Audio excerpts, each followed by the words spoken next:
Hello everybody, आज हम लोग पढ़ेंगे एक्सरसाइज 7.3 का पार्ट 1। ठीक है, तो हम लोगों ने part 1 and 2 exercise 1 and 2 7.1 and 7.2 complete कर ली थी। उन दोनों पार्ट्स का मैंने एक एक वीडियो ली थी दोनों एक्सरसाइज के लिए। दोनों पार्ट आपको नीचे डिस्क्रिप्शन में मिल जाएंगे, अलग अलग नहीं मिलेंगे। एक लिंक होगी यूनिट नंबर 2 के लिए, डायरेक्टली उस पर क्लिक करेंगे तो जितने भी पार्ट जा रहे हैं सब उसी में आपको मिल जाएंगे। वो यूनिट आप अपने पास जो प्लेलिस्ट है वो सेव कर सकते हैं ताकि बार बार आपको ढूंढना ना पड़े। तो आज तीसरा दिन है इस चैप्टर का और तीसरे दिन पे आपको तीसरी एक्सरसाइज का तीसरी वीडियो मिलेगी। ठीक है, पर अगर हो सकेगा ज्यादा क्वेश्चंस होंगे तो मैं, क्योंकि इस एक्सरसाइज में कितने क्वेश्चन है मैं आपको बता दूं, दिमाग खराब हो जाएगा सुनने के बाद। इस एक्सरसाइज में आपके पास है 68 क्वेश्चंस और उसके अंदर समझो, और किसी किसी क्वेश्चन में पार्ट हैं, 1 क्वेश्चन, 2 क्वेश्चन, 3 और 4। यानी अगर मैं सारे कराने बैठूं तो ओवरऑल 100 क्वेश्चन तो मैं मान के चल रहा हूं, 100 क्वेश्चन तो हैं ही। तो सारे तो नहीं कराऊंगा मैं, मान ले मैंने एक पार्ट करा दिया तो 2 3 4 आप खुद ही कर लोगे। ठीक है, प्रैक्टिस आपको करनी, मैं कॉन्सेप्ट आपको डिलीवर कर दूंगा। फिर भी 68 ही अगर देख लो तो काफी ज्यादा है। ठीक, तो एक पार्ट में तो हो नहीं पाएगा, इसलिए मैंने यहाँ पे पार्ट 1 लिख दिया है। और आगे जाके कितने पार्ट बनेंगे, क्योंकि ये मैट्रिसेस वाले क्वेश्चन काफी लंबे चौड़े होते, कैलकुलेशन होती इसमें काफी ज्यादा, तो पता नहीं कितने पार्ट बनेंगे। जितने ही पार्ट बनेंगे आपको इसी चैनल पर मिलते रहेंगे, लगातार मिलेंगे, कोई भी दिक्कत नहीं होगी। कभी कभी होगा शायद एक दिन में 2 वीडियो भी मिल जाएं आपको, बस उसके लिए आपको चैनल सब्सक्राइब करके रखना है, नोटिफिकेशन बेल ऑन रखिए, या फिर आप अपना चेक कर सकते हैं कि आज सर ने कोई वीडियो डाली या नहीं डाली। दिन में अपना एक टाइम बना लीजिए, उस टाइम पे आप चेक करिए और ट्राई करिए, शाम टाइम में चेक करा करिए ताकि आपको जो वीडियो हो वो मिल चुकी हो। 1-2 बार चेक कर लो, अगर मान लो नोटिफिकेशन नहीं आती तो क्या हुआ, क्योंकि पढ़ना आपको, यूट्यूब को थोड़ी ना जिम्मेदारी है कि आपके पास नोटिफिकेशन जाए फिर आप पढ़ो। तो थोड़ा सा ध्यान रखिए। और इसी के साथ अगर आपको जो है वीडियो अच्छी लगी तो लाइक वगैरह करिएगा और अपने दोस्तों के साथ शेयर करिए जो भी ये सब अप्लाइड मैथमेटिक्स कोर्स लिया है जिन्होंने। और आप स्टार्ट कर देते हैं अपना चैप्टर का एक्सरसाइज 7.3। पर एक्सरसाइज से पहले इस एक्सरसाइज में जो कॉन्सेप्ट है वो बता देता हूं मैं। पिछली वीडियो में मैंने पढ़ाया था एडिशन, सब्सट्रैक्शन एंड मल्टीप्लीकेशन, जो कि हमारा था स्केलर मल्टीप्लीकेशन। पर आज हम लोग पढ़ेंगे मल्टीप्लीकेशन ऑफ मैट्रिसेस। अब अगर आप लोगों ने पिछली वीडियो नहीं देखी है तो उसकी सीधे सीधे जिम्मेदारी आपकी है, जो भी उसके कॉन्सिक्वेंसेस हैं वो आप झेलोगे, है ना। थोड़ा बहुत जहां जरूरत होगा मैं आपको हिंट कर दूंगा कि क्या मैं करा रहा हूं। देखिए पिछली वीडियो में हम लोगों ने स्केलर मल्टीप्लीकेशन पढ़ा था। स्केलर मल्टीप्लीकेशन क्या होता है, जैसे मान लो मैट्रिक्स है 3 4 जो भी लिखा है फर्क नहीं पड़ता, उसमें किसी नंबर से मल्टीप्लाई करना है 2 से, तो क्या हो जाएगा, ये 2 सारे एलिमेंट में मल्टीप्लाई हो जाएगा। इंडिविजुअली इसको एलिमेंट बोलते हैं। 2 2 जा 4 6 8 10। ठीक, तो ये आपकी हो जाएगी स्केलर मल्टीप्लीकेशन। पर आज हम लोग ये नहीं पढ़ेंगे, आज हम लोग पढ़ेंगे अगर मान लो यहां पर एक ये होती मैट्रिक्स होती तब क्या होता, यानी मैट्रिक्स इनटू मैट्रिक्स, तब स्केलर मल्टीप्लिकेशन नहीं बोलते हैं इसको, डायरेक्ट मल्टीप्लिकेशन नाम से इसको बोला जाता है। ठीक है, तो पहले मैं बताऊंगा कि ये मल्टीप्लिकेशन कैसे होता है, इनकी क्या क्या कंडीशंस हैं, फिर इसके ऊपर जो प्रॉपर्टीज होती हैं, यानी इस मल्टीप्लिकेशन से आप क्या क्या चीजें डायरेक्टली थ्योरम की तरह से याद रख सकते हैं, प्रॉपर्टीज की तरह याद रख सकते हैं, उन चीजों पे बात होगी। सबसे पहली बात क्या है कि मल्टीप्लिकेशन मैं बता देता हूं जनरल चीज क्या होती है। जैसे मान लो 2 मैट्रिक्स है हमारे पास, A11 A12, कुछ भी नाम रख सकते हैं आप, मैं सिखाने के लिए यहां पे ऐसे कर रहा हूं। A21 A22, ये पहली मैट्रिक्स है आपकी। 2 क्रॉस 2 की मैट्रिक्स है। 2 क्रॉस 2 क्या होता है, ऑर्डर होता है। 2 रो है इसमें, 1 2 2 कॉलम, इसलिए इसकी मल्टीप्लाई कर दी किसी दूसरी मैट्रिक्स से। जनरल यहां पे ले रहा हूं ना, पहली रो का दूसरा एलिमेंट, दूसरी रो का पहला एलिमेंट, दूसरी रो का दूसरा एलिमेंट, ये हो गया। अब कह रहा है इन दोनों को मल्टीप्लाई करो, ये यहाँ पे मल्टीप्लाई है। ठीक है, यहाँ पे कुछ और नहीं। अगर ऐसे 2 मैट्रिक्स लिखी है तो इसका मतलब उनका मल्टीप्लिकेशन है। तो क्या होगा, देखिए पहली रो को पकड़ो। ठीक है, पहली रो को पकड़ो, उधर पहले कॉलम को पकड़ो और एक एलिमेंट का एक एलिमेंट के साथ कराना है। ठीक है, तो पहली रो में क्या है, A11 पहले एलिमेंट के साथ, B11 इसका मल्टीप्लाई हो गया। अब अगला वाला इसका इससे नहीं कराना है, इधर वाला एलिमेंट भी बढ़ाओ, उधर वाला एलिमेंट भी बढ़ाओ, रो और कॉलम, लेकिन प्लस होगा। ठीक है, A12 और B21, ये हो गया। सबसे इंपॉर्टेंट बात क्या है, पहली रो का पहले कॉलम से जितना भी होगा वो एक साथ लिखोगे आप। मतलब कि पहला एलिमेंट इससे लिख दिया, दूसरा एलिमेंट इससे लिख दिया, पर दोनों को जोड़ दोगे आप। अब देखो फिर से पहली रो पकड़ो और दूसरा कॉलम, पहला कॉलम छोड़ दो, दूसरे कॉलम पे आ जाओ।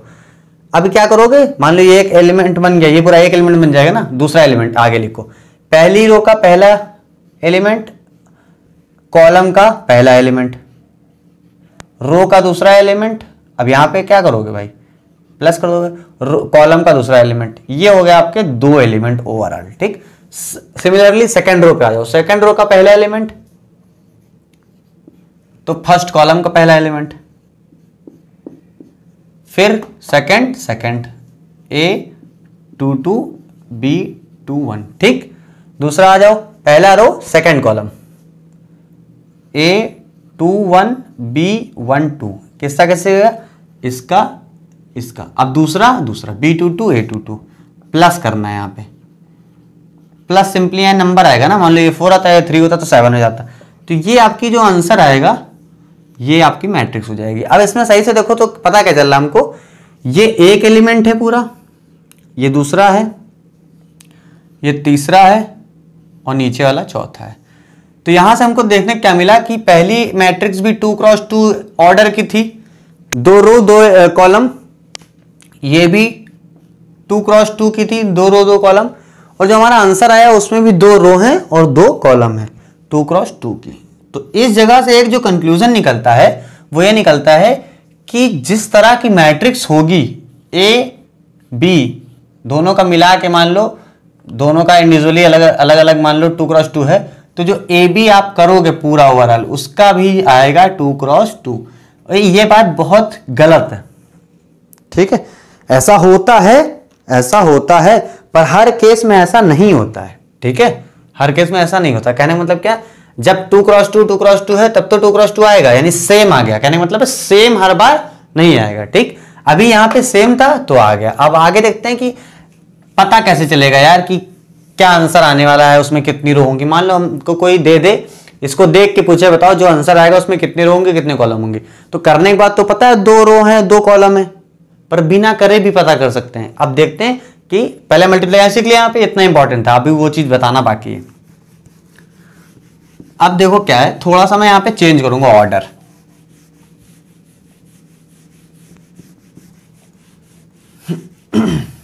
अब मैंने एक मैट्रिक्स ले ली, अब नंबर लूंगा मैं, ठीक है। यहां पे थोड़ा एक किसी का एग्जांपल दे दूं मैं, 2 3 4 5 8 9 3 -1 +1 कुछ भी हो फर्क नहीं पड़ता है। इन दोनों का मल्टीप्लाई करना था, तो मल्टीप्लाई कैसे करोगे, पहला रो पहला कॉलम, 2 8 जा 16, दूसरा 3 3 जा 9, प्लस कर दिया। फिर रो पे आ जाओ, फिर से दूसरा कॉलम ले लो, 2 9 18 प्लस 3 1 3 माइनस का 3, ठीक। इस पे आ जाओ, 4 8 जा 32 प्लस 5 3 जा 15, ठीक है। 4 9 जा 36, 5 1 जा 5। ये हो गया आपका यहाँ पे रिजल्टेंट। अब इसको जोड़ दो, 16 और 9 25, 32 और 5 37 47 47 हो गया आपका। ये आ जाओ, 15 बचेगा, ये बचेगा 31। तो ये आपको मैंने एक उस तरीके से दिखा दिया कि आंसर क्या आएगा। पिछला वाला एक जनरल चीज थी। अब एक चीज देखते हैं जरा, 2 3 7 1 2 5, ठीक है। यहां पे देखो क्या है, रो कितनी है 2, ठीक है। अब यहां पे देखो लिख देते हैं हम लोग 2 1 3 6 -7 2, इक्वल क्यों लगा दिया। अब यहां मान लो मल्टीप्लाई करना है, हालांकि ये मल्टीप्लाई लगाते नहीं इस तरह से, ठीक। अब देखो अभी तक हम लोगों ने क्या सीखा था कि सेम मैट्रिक्स होती है तो उनका रिजल्ट भी ऐसे सेम आ जाता है। सेम चीज तो यहां पर भी दिख रही, मैट्रिक्स का ऑर्डर तो सेम है। यहाँ पे कितनी रो है 2, तो 2 रो 3 कॉलम, खड़े खड़े 3 है तो 2 x 3 है। सिमिलरली यहाँ पे 2 x 3 है। तो हमारे मन में क्या आ जाएगा इस चीज को देख के कि आंसर जो इसका आएगा उसका भी ऑर्डर क्या होगा 2 क्रॉस 3। अब देखते हैं, देखो यहां पे एक प्रॉब्लम हो सकती है, 2 का 2 से करोगे भाई, रो और कॉलम को पकड़ते हैं, ये वाली रो और ये वाली कॉलम। पहली रो देखो 2 2 जा 4, 3 1 जा 3 प्लस कर दिया। अब ये 7 के लिए यहां पे कोई एलिमेंट है ही नहीं तीसरा, समझ रहे हो, ये थर्ड वाला 7 जो है यहां पे कोई एलिमेंट है ही नहीं, तो अब क्या ये 0 मान लोगे? ऐसा कुछ नहीं होता है। इसका मतलब हर मैट्रिक्स का आपस में मल्टीप्लाई करना पॉसिबल नहीं है, ठीक। उसके लिए भी कुछ इंपॉर्टेंट चीजें होती हैं, वो पता होना चाहिए। यही मैं कंडीशन बता रहे वाला था कि आप सोचो कोई भी मैट्रिक्स लिख दूं मैं और दोनों का मल्टीप्लाई हो जाएगा, ऐसा पॉसिबल नहीं होता है। तो यहां पर क्या हो गया, यहां पर पॉसिबल ही नहीं है। तो इस मैट्रिक्स को आप कोई पूछे मल्टीप्लाई करके दिखाओ तो आप बोल दोगे क्या बोलते हैं, it is not possible to find the solution of this matrix, multiplication of this matrix, ठीक। तो यहां हमको पता चला यार कि कुछ दिक्कत है जो कि सॉल्व करनी पड़ेगी, तब जाके हम सीख पाएंगे ओवरऑल। कंडीशन क्या है देखो, कंडीशन होती है m cross n is equal to n cross p। आप कहोगे ये क्या नाटक बता दी सर जी आपने। अब सही से देखो, इसका ऑर्डर कितना है, 2 क्रॉस 3 है, लिख लो इस नीचे। ये पहली मैट्रिक्स का ऑर्डर होना चाहिए, दूसरी मैट्रिक्स का ऑर्डर होना चाहिए।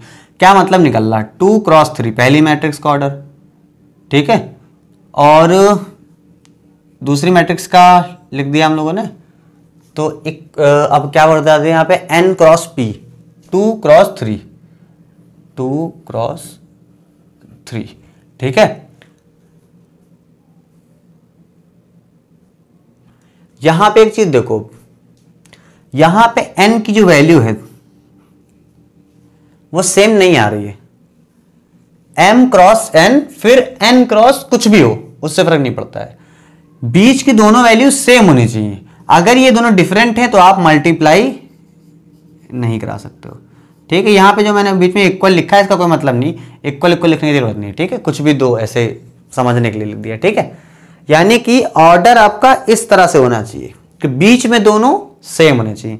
अब ये रूल यहां लगा के देखते हैं भाई, यहां पे m cross n is equal to n cross p लिखा, इज इक्वल टू नहीं मल्टीप्लाई होता है, ठीक है, इज इक्वल टू को नहीं, मैं सिखा रहा हूं खाली। m क्रॉस n कितना भाई, यहां पे था 2 क्रॉस 2, लिख दो 2 क्रॉस 2, दूसरे वाले में भी था 2 क्रॉस 2। तो यहां पर m और p को तो भूल जाओ, पर n और n तो बराबर हैं। n और n जहां जहां बराबर होंगे वहां वहां पे आपका आंसर निकल आएगा। m और n जहां जहां अलग होंगे वहां पे आप मल्टीप्लाई नहीं कर पाओगे। सिंपल सी बात हो गई। ऑर्डर पे डिपेंड करता है। एक और इसके ऊपर ले लेता हूं ताकि आपको समझ में आ जाए।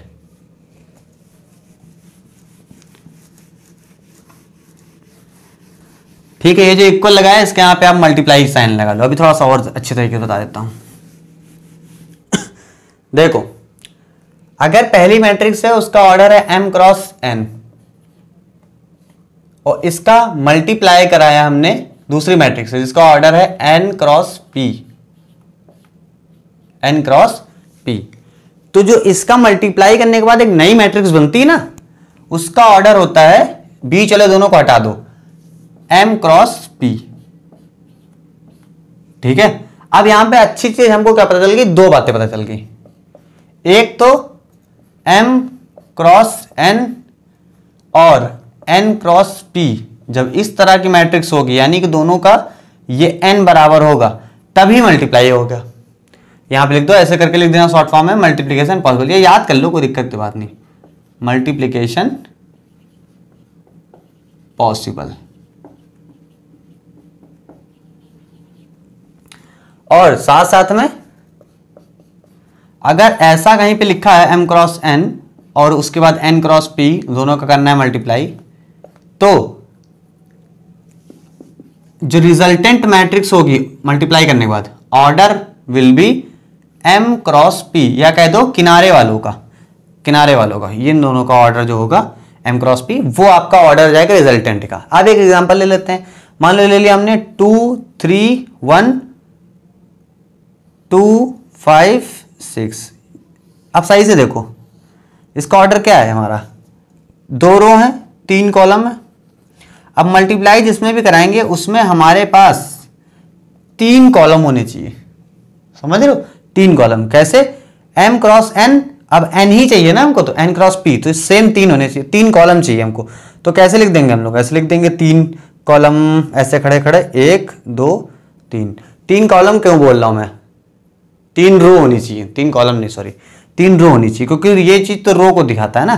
तो यहाँ पे 3 रो होनी चाहिए, तो अब लिख दिया मैंने 1 2 3 4 5 6। अभी देखो यहाँ पे छोड़ दिया जाए तो गलत हो जाएगा, फिर लिख दो यहाँ पे कुछ भी 1 7 9। अब देखो इसका ऑर्डर कितना हो गया, 3 रो 3 कॉलम। कॉलम कितनी से फर्क नहीं पड़ता है। चलो एक चीज और दिखा देता हूं, ये भी मिटा दो,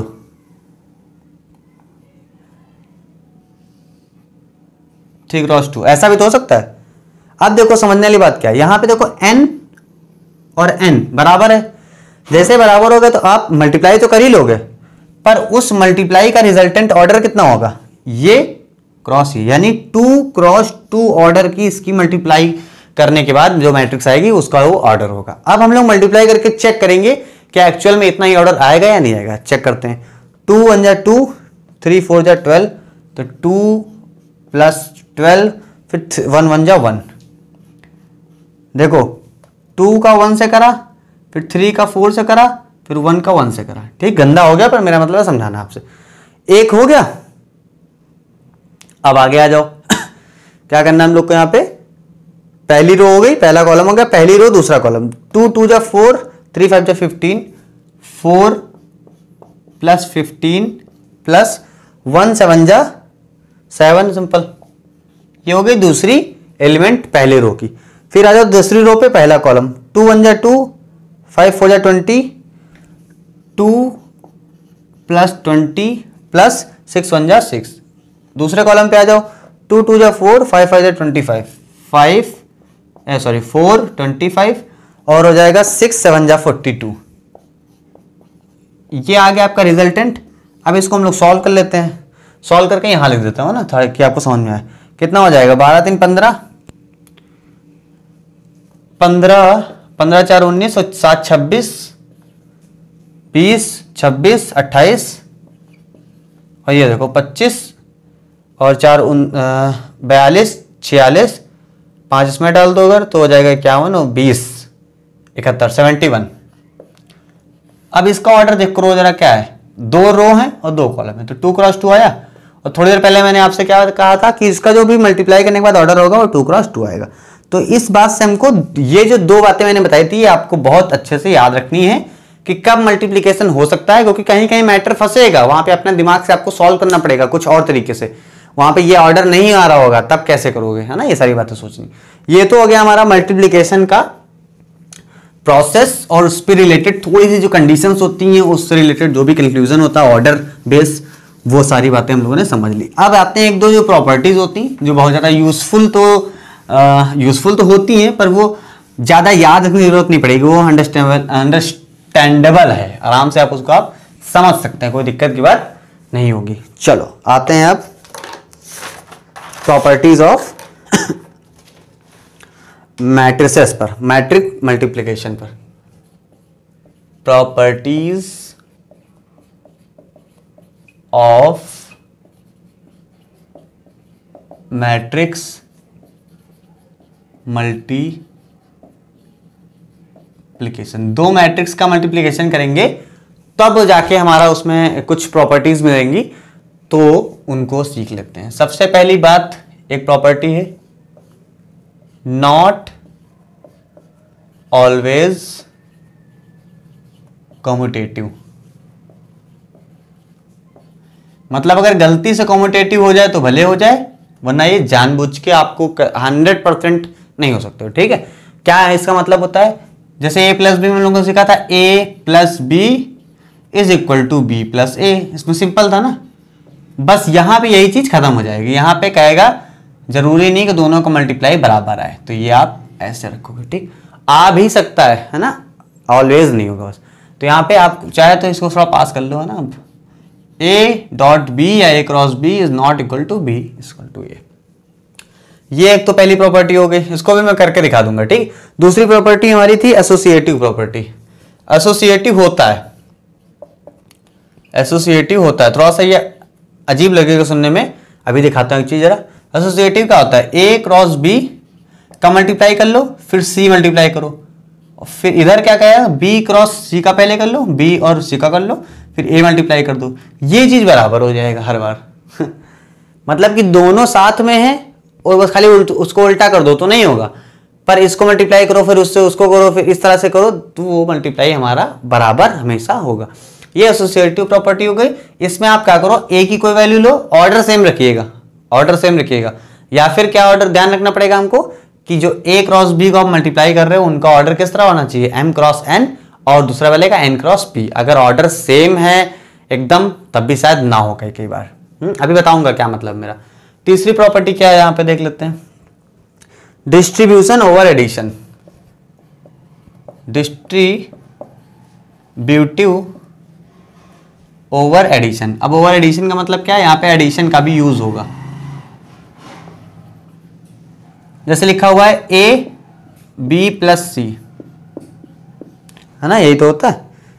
तो इसमें आप क्या है, डिस्ट्रीब्यूट कर सकते हो अलग अलग, मतलब ए बी लिख दो फिर लिख दो ए सी, ये चीज बराबर होगी। या ऐसे लिख दो ए प्लस बी, इधर से कर दो सी से, तो क्या हो जाएगी ए सी प्लस बी सी। ये चीज भी क्या है आपकी ट्रू होगी हर बार। इधर का वैल्यू इधर का वैल्यू हमेशा क्या आएगा, सेम आएगा। तो ये होती है डिस्ट्रीब्यूटिव या डिस्ट्रीब्यूशन ओवर एडिशन। एडिशन क्यों बोला, क्योंकि एडिशन का यूज करा गया यहाँ पे, ठीक है। तो ये तीन प्रॉपर्टीज जो है आपकी होती, इसके अलावा भी प्रॉपर्टीज होती हैं, पर पहले इन तीनों को समझना पड़ेगा तब आगे देखेंगे। तो डिस्ट्रीब्यूशन वाला यार मेरे हिसाब से आप कर लोगे, एसोसिएटिव वाला भी कर लोगे, कम्यूटेटिव वाला मैं आपको चेक करके दिखा देता हूं, आइडिया दे दूंगा दोनों नीचे वालों के लिए। देखो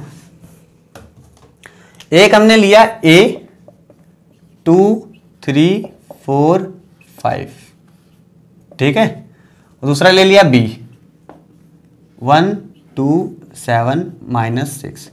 माइनस से बहुत मोहब्बत हमको, बीच में एक जरूर आ जाएगा।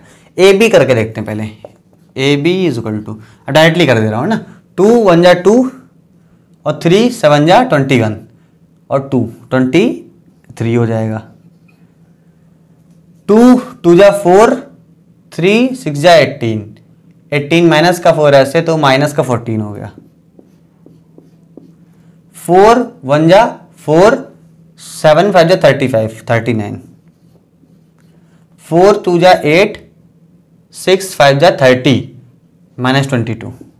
कैलकुलेशन पे ध्यान मत देना, मेन चीज कॉन्सेप्ट है, कहीं गलती हो जाए तो आप उसको सही कर लीजिए खुद से ना। ये हो गया हमारा ए क्रॉस बी या ए बी। अब उसका उल्टा वाला निकाल लेते हैं, देखते हैं बराबर आएगा कि नहीं आएगा, क्योंकि बराबर नहीं आता है हमको बताया गया था।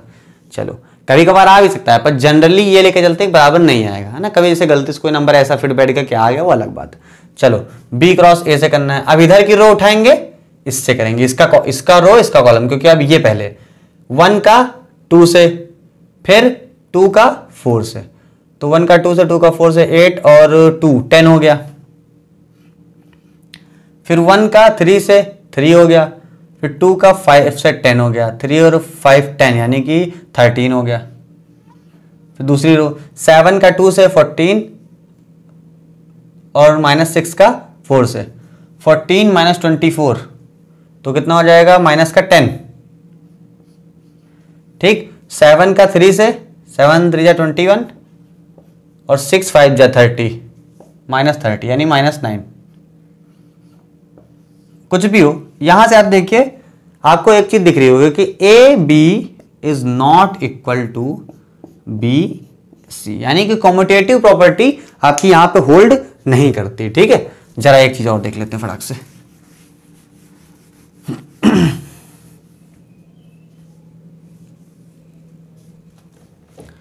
2 3 1 9।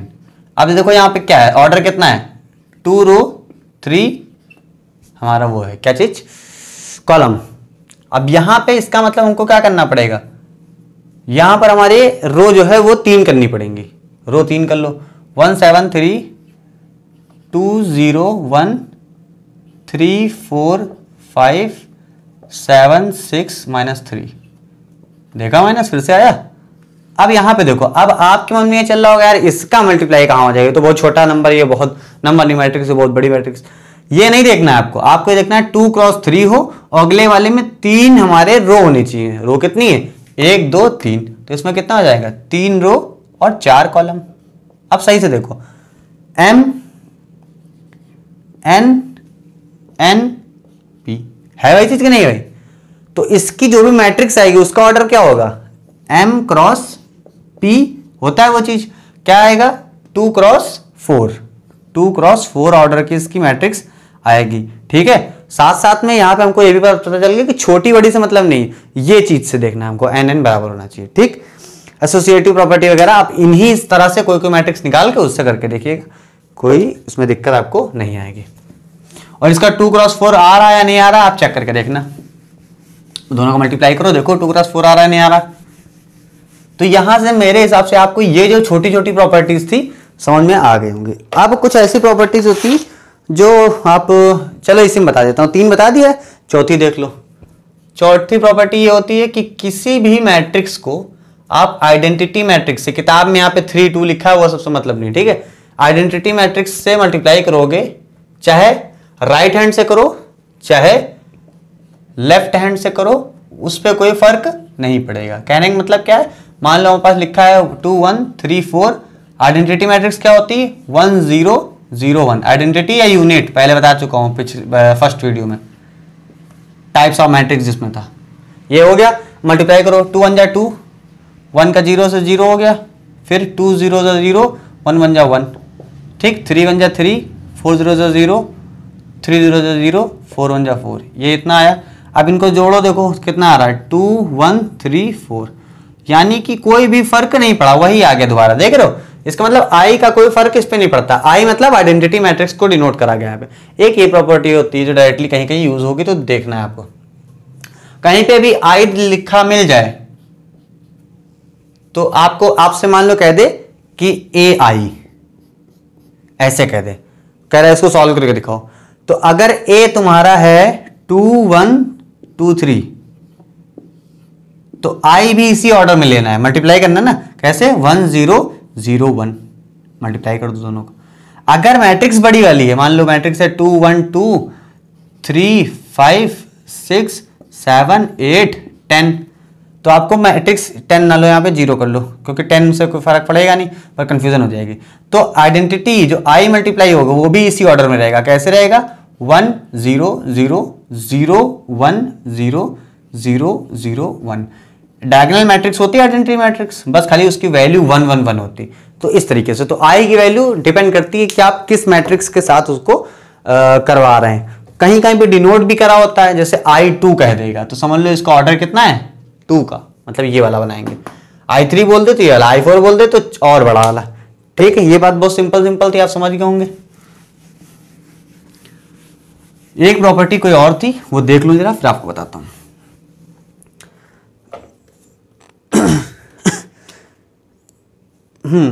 ए ऑर्डर है उसका, मान लो m क्रॉस n, और इसकी मल्टीप्लाई कर दी गई o cross o n cross p। देखो मल्टीप्लाई करने के लिए ये चीज तो होनी चाहिए, और o क्या है, नल मैट्रिक्स है, where o n p is a null matrix.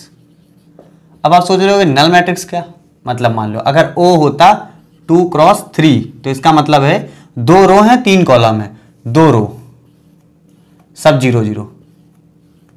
ये इस बात को ऐसे भी आप लिख सकते हो, ठीक है। नल मैट्रिक्स का मतलब उसमें कोई वैल्यू नहीं है, सब 0 0 0 है। इंक डाल लेता हूं, फिर आपको आगे बताता हूं।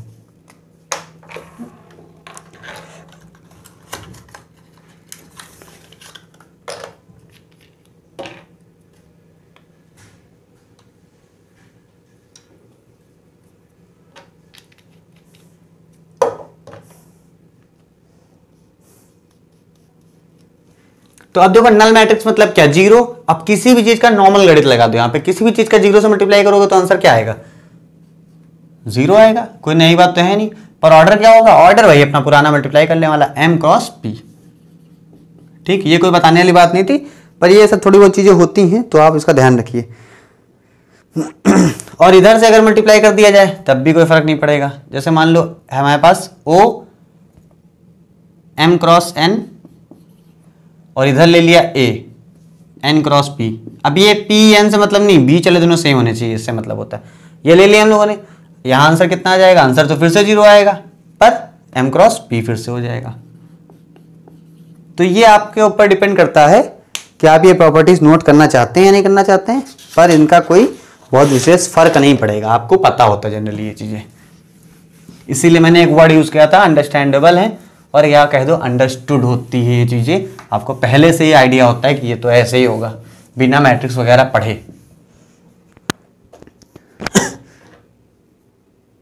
एक और अच्छी सी प्रॉपर्टी होती है, देखो, if A B is equal to O या 0, मतलब null matrix is 0, then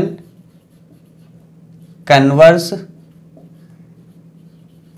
is not true.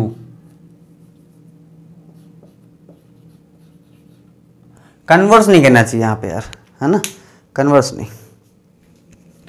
Then converse का मतलब होता है दूसरा कुछ। Then B dot A not always be null matrix, मतलब 0।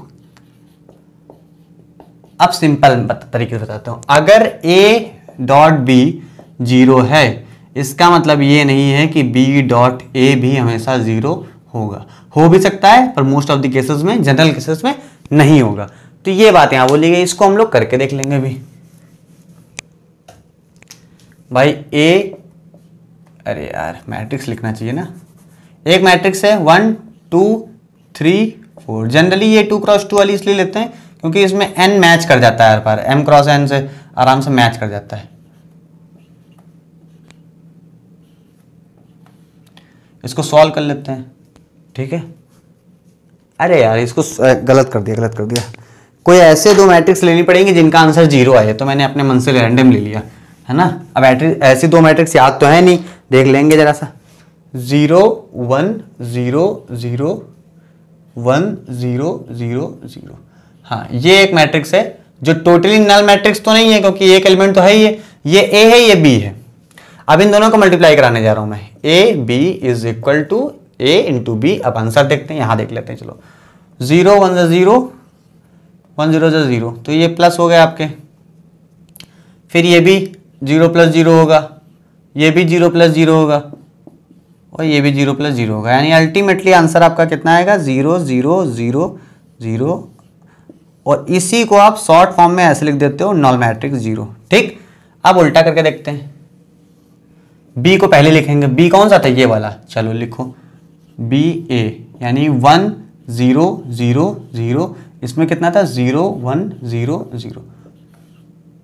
अब ए क्रॉस बी किया था तो 0 आ गया। अब इसको देखते हैं करके, 1 0 0 0 0 0 0 1 1 जा 1, जहां 1 आ गया आप देखो बदल गया, ये 0 0 प्लस 0, ये तो 0 रहेगा, पूरी रो ही 0 है।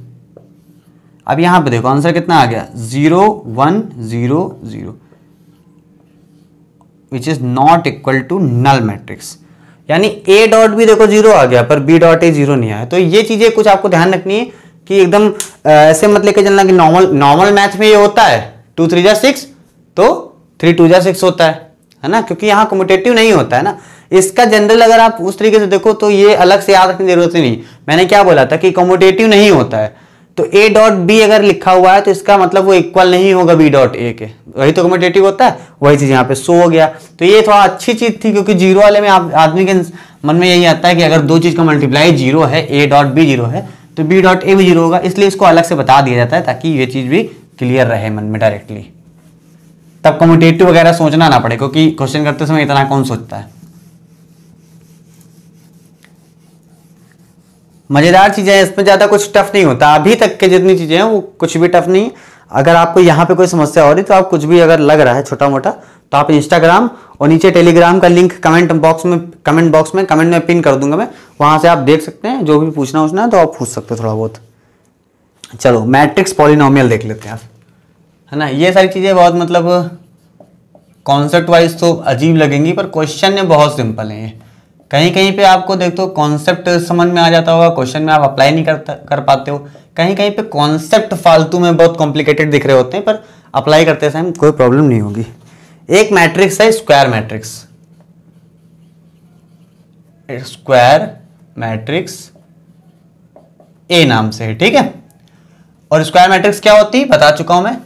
ए इज इक्वल टू मान लो 2 3 4 6 9 1 0 3 2, यानी जितने रो उतने कॉलम, तो वो स्क्वायर जैसा लगता है ना, एकदम चौकोर। तो ये स्क्वायर मैट्रिक्स है। And let f of x is equal to a naught x to the power n plus A1 x to the power n minus 1। ये मतलब ये सिंपल सी इक्वेशन होती है ना, एक्स स्क्वायर 2x, वही चीज़ है। यहाँ पे बस खाली लिखना है तो मैं लिख के दे रहा हूँ A2 एक्स टू, ये सब बहुत इंपॉर्टेंट नहीं है कि आप ये याद करने बैठ जाओ, सबसे कोई मतलब नहीं है, ठीक है। ये डॉट डॉट करके जाएगा लास्ट तक, और लास्टली आपका an आ जाता है, कांस्टेंट आ जाएगा, x गायब हो जाता है ना। अब इसको सिंपल लैंग्वेज में लिखवाता कोई तो क्या लिखवाता, वो लिख देता मान लो x की पावर n है और फिर है x की पावर n माइनस 1, तो n माइनस 1 है तो यहाँ ऐसे कर दो, मान लो पावर 3 है तो अगले में 2, फिर अगले में 1, फिर अगले में कुछ भी नहीं तो नंबर हो जाएगा, मान लो नंबर वो 2 है, ठीक। यहाँ प्लस लगा दिया, यहाँ मान लो 2x होता, यहाँ मान लो 3 होता, यहाँ कुछ ना होता मान लो, पर भी लिख लो 4 माइनस प्लस ऐसे चला करता।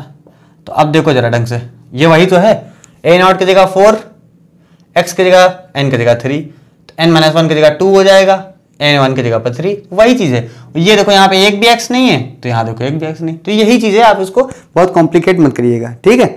ऐसा कहीं दिख जाए अगर आपको, तो एक मैट्रिक्स दे दी गई जो कि स्क्वायर मैट्रिक्स है। अगर आपको f ऑफ a निकालने के लिए बोला जाए तो जो इक्वेशन आएगी उसको बोलेंगे मैट्रिक्स पॉलिनोमियल। ये है पॉलिनोमियल, पर वो क्या कहलाएगी, मैट्रिक्स पॉलिनोमियल, क्योंकि वहां पे आपने मैट्रिक्स भी इंक्लूड कर दिया। अब उसमें कैसे करोगे आप, वही चीज सिंपल, a x की जगह पर a, सिंपल सी बात, a to the power n plus a1 a to the power n minus 1 dot dot dot an। तो an को कैसे लिखोगे, an तो an ही रहेगा ना, इसमें तो कुछ बदलेगा नहीं, an को an ही लिख दो। इसके पहले चलो फालतू क्या कराना, ये हो गया आपको।